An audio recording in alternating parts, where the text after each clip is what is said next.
आज आपण कांद्याची चटणी करणार आहोत। 2 चमचे तेल, थोडीशी मोहरी, जिरा, कांदा घालूया।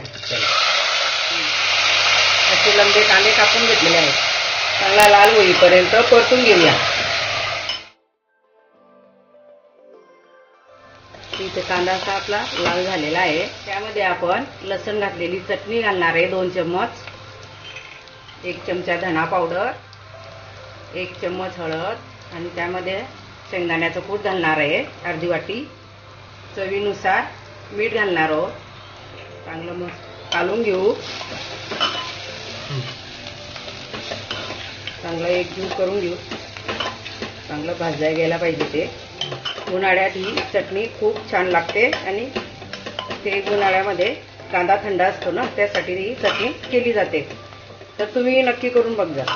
1 कप पाणी घालूया।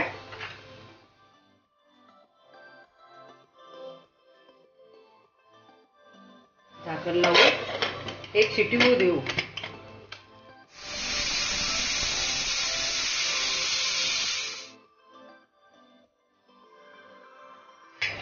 ही बघा आपली चटणी किती छान झालेली आहे। तर मी तुम्हाला काढून दाखवते।